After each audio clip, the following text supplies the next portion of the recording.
नमस्कार बच्चों, स्वागत है हमारे YouTube channel Vipin Verma psychology में। आज हम लोग चर्चा करने वाले हैं बहुभाषिकता के लाभ। आपको कई बार आपने देखा होगा, जब आप बीएड बीटीसी या कोई और डिप्लोमा कर रहे होंगे तो वहाँ आप जब किसी भी टीचिंग से रिलेटेड किसी टीचर एलिजिबिलिटी टेस्ट में जाते हैं, शिक्षक पात्रता परीक्षा में, तो बेसिकली दो भाषाएं आपको करनी होती हैं।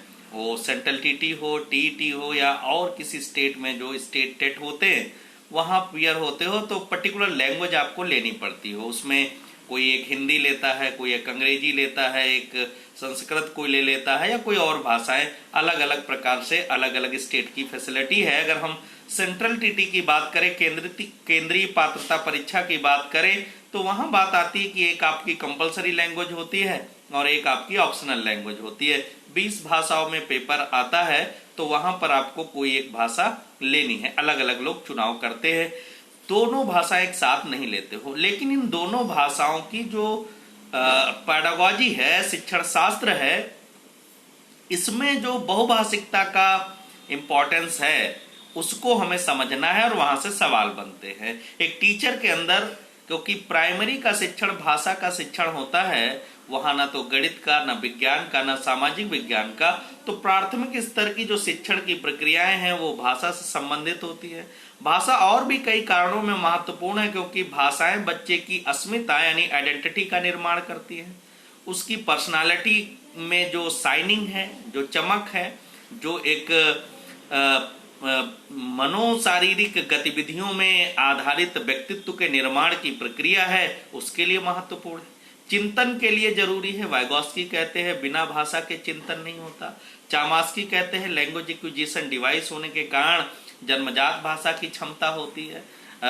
कई और साइकोलॉजिस्ट, पियाजे है, स्किनर है, इन्होंने अलग अलग प्रकार के कॉन्सेप्ट दिए हैं। लेकिन हमारा जो आज चर्चा का टॉपिक है वो है बहुभाषिकता के लाभ। आपको पता होगा कई बार सवाल आया है कि बहुभाषी कक्षा को शिक्षक क्या समझें। तो बहुभाषी कक्षा को शिक्षक संसाधन समझें। नेशनल करिकुलम फ्रेमवर्क के चैप्टर नंबर 3 पेज नंबर 42 पर जाओगे तो पहली लाइन लिखी मिलेगी कि बहुभाषिकता क्या है। बहुभाषिक कक्षा जो है वो एक संसाधन है, एक रिसोर्स है, जिससे क्या होता है, विचारों का आदान प्रदान होता है। सारे बच्चे अपने आप को स्वीकृत महसूस करते हैं और अपनी भाषा में जब उनसे बातचीत होती है तो चीजें वो समझ पाते हैं, उसको आत्मसात कर पाते हैं। तो बहुभाषिक माहौल क्या करता है, बच्चे की सीखने की प्रक्रियाओं को बहुत अधिक प्रभावित करता है, चिंतन की प्रक्रियाओं को प्रभावित करता है। वाइगोस्की कहते हैं बच्चे भाषा का प्रयोग केवल सामाजिक संचार के लिए नहीं करते, बल्कि वे भाषा का प्रयोग अपने व्यवहार को नियोजित और निर्देशित करने के लिए करते हैं। जब भाषा का प्रयोग व्यवहार के नियोजन और निर्देशन में होने लग जाए तो इसे आत्मसिद्धि कहते हैं। और आत्मसिद्धि के लिए प्रयोग की गई भाषा अंतःवाक या प्राइवेट स्पीच या निजी भाषण कहलाती है। इंपॉर्टेंट है, हर बार यहाँ से सवाल बनता है अकॉर्डिंग टू वाइगोस्की। अगर हम देखें बहुभाषिकता के लाभ क्या है, तो आप नेशनल करिकुलम फ्रेमवर्क में जाएंगे तो 3.1 टेबल है पेज नंबर 41 पर, उसको पढ़ेंगे तो क्लियर होगा कि बहुभाषिकता जो बच्चे की अस्मिता का मतलब आइडेंटिटी या पहचान का निर्माण करती है, और जो भारत के भाषा परिदृश्य का विशिष्ट लक्षण है। क्योंकि दुनिया का कोई ऐसा देश नहीं जहां इतनी ज्यादा भाषाई विविधता हो, इतनी सारी बोलियां और भाषाएं हैं, और उनमें इतनी ज्यादा विविधता है कि इनको 5 भाषा परिवारों में बांटा जा सकता है। लेकिन प्रत्येक भाषा की जो भाषिक सामाजिक आधार है वो कहीं ना कहीं मिलता जुलता है। इसीलिए किसी भी भाषा को किसी भी लिपि में और किसी भी लिपि को किसी भी भाषा में थोड़ा फेरबदल करके लिखा जा सकता है। जो शिक्षा शास्त्री, एजुकेशनिस्ट इस बात को समझते हैं वो ऐसी चीजों को महत्व देते हैं, परंतु जो इस मूल को, इस कॉन्सेप्ट को या लैंग्वेज पेडागॉजी की जो डाइवर्सिटी है, विविधता है, इसको नहीं समझते, वो इसको प्रमोट नहीं करते हैं और बच्चे को गलत बता देते हैं, गलत मान लेते हैं। तो ऐसा नहीं है, किसी भी लिपि को किसी भी भाषा में और किसी भाषा को किसी लिपि में थोड़ा फेरबदल करके लिखा जा सकता। सेंट्रल टीटी में सवाल भी आया है। आगे बात आती है कि उसका संसाधन के रूप में उपयोग कक्षा की कार्यनीति का हिस्सा बनाना तथा उसे लक्ष्य रूप में रखना रचनात्मक भाषा शिक्षक के लिए जरूरी है। जो क्रिएटिव लैंग्वेज टीचर हैं, यानी जो भाषा के शिक्षक हैं, जो क्रिएटिव ट्रेडिशनल नहीं, उनके लिए महत्वपूर्ण है कि बहुभाषी माहौल बनाएं और उसे संसाधन के रूप में लें, क्योंकि भाषाई स्वीकृति बच्चे को महत्वपूर्ण मानती है किसी स्थान पर, इसलिए उसको सीखने के लिए सेल्फ कॉन्फिडेंस डेवलप होता है। आप कभी जाते हैं कहीं किसी से बात करते हैं, अगर वो तुम्हारी भाषा में बात करता है जिसमें तुम कॉन्फिडेंट हो तो आप फ्रैंकली उससे कम्युनिकेट कर पाते हो।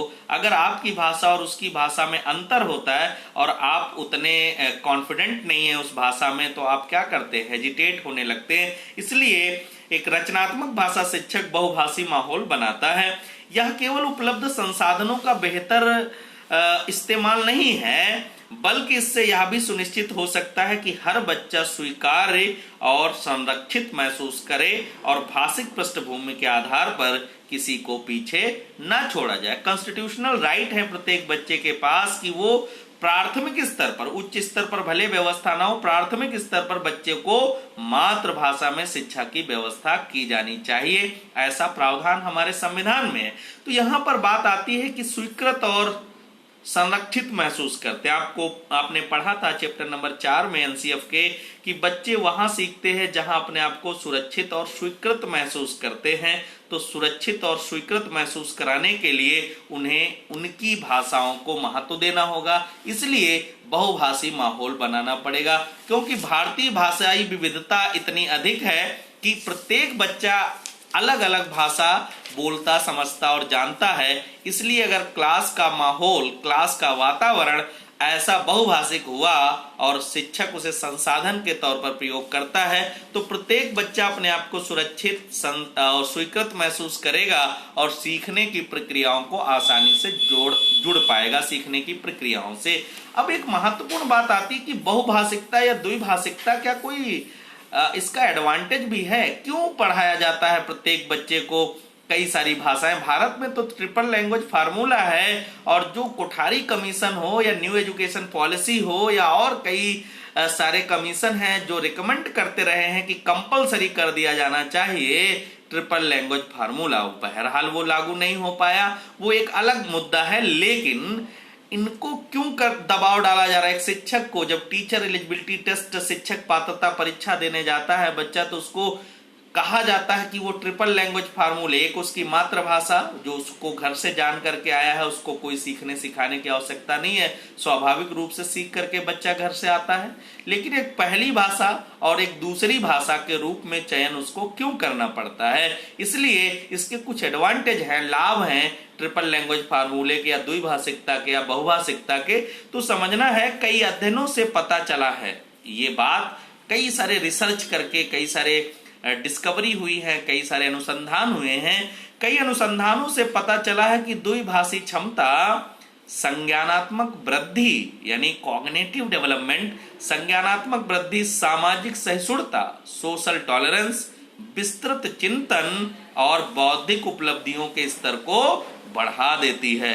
तो महत्वपूर्ण है, इसलिए दबाव डाला जाता है या इसलिए एक ऐसा वातावरण बनाया जाता है या इसलिए कहा जाता है ट्रिपल लैंग्वेज फार्मूले को, त्रिभाषा सूत्र को इम्प्लीमेंट किया जाए, लागू किया जाए, ताकि प्रत्येक बच्चे की जो सीखने की प्रक्रियाएं हैं बहुभाषी व्यवस्था में, उससे जो उसके लाभ हैं बहुभाषिकता के, वे उन्हें प्राप्त हो। जैसे इसमें एक वर्ड आया संज्ञानात्मक वृद्धि यानी बौद्धिक क्षमताएं। दूसरी बात आती है, अब संज्ञानात्मकता की बात आएगी तो इन्वेंशन बेस्ड लर्निंग हो जाएगी, यानी यहाँ नकल या अनुकरण के द्वारा सीखना नहीं, या खोज पर आधारित सीखना। और ये पूरी की पूरी कॉग्निटिव साइकोलॉजी जो है वो चाइल्ड को अपने आप में सक्षम स्वयं ज्ञान का निर्माण करने वाला समझती है। तो इसमें बहुभाषिकता बड़ा महत्व है इसका।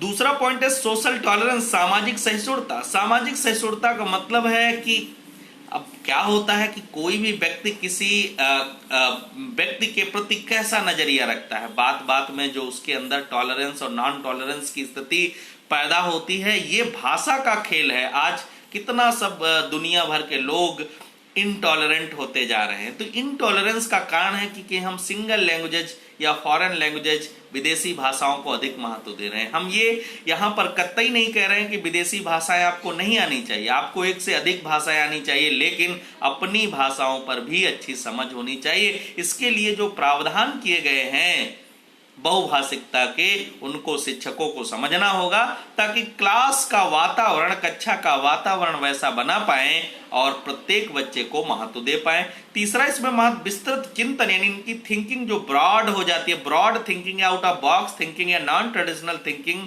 या अपसारी चिंतन क्या होता है, सृजनात्मक चिंतन हो जाता है। तो यहां महत्वपूर्ण बात आ जाती है कि इस प्रकार की प्रक्रिया से लाभ होते, बौद्धिक उपलब्धियों के स्तर को बढ़ा देती है।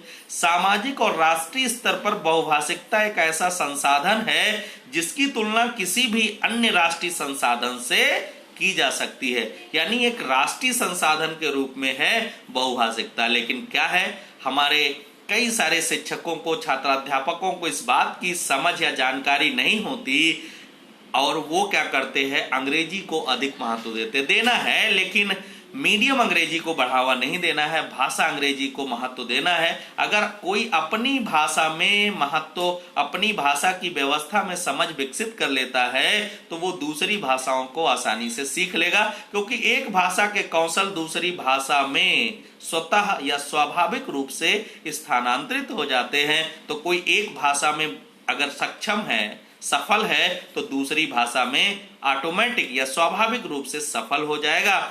तो हम लोगों ने आज इस टॉपिक में जाना बच्चों कि बहुभाषिकता के महत्व क्या है, यानी मल्टी लैंग्विस्टिक या ट्रिपल लैंग्वेज क्यों इंप्लीमेंट किया गया है, इसके लाभ क्या है और इनको लागू करके बच्चे की क्षमताओं को कैसे विकसित किया जा सकता है, उनके सीखने की प्रक्रियाओं को कैसे बढ़ाया जा सकता है। तो बहुत बहुत धन्यवाद। वीडियो को कमेंट करो, वीडियो के जो अनुभव हैं आपके साथ, आपने जब वीडियो देखा तब उसमें आपके क्या अनुभव हैं उनको कमेंट में लिखो। सब्सक्राइब करो जो लोग नए हैं, लाइक करो। हमारे और कई प्लेटफॉर्म हैं, जैसे हम टेलीग्राम पर विपिन वर्मा साइकोलॉजी नाम से चैनल है, या हमारे फेसबुक पेज है विद विपिन 17, वहां आकर के भी अपनी बात कह सकते हो। और किसी प्रकार की कोई समस्या है तो हमारे सब्सक्रिप्शन बॉक्स में हमारा ईमेल आईडी है, तो वहां पर भी अपनी बातें रख सकते हो। बहुत बहुत धन्यवाद।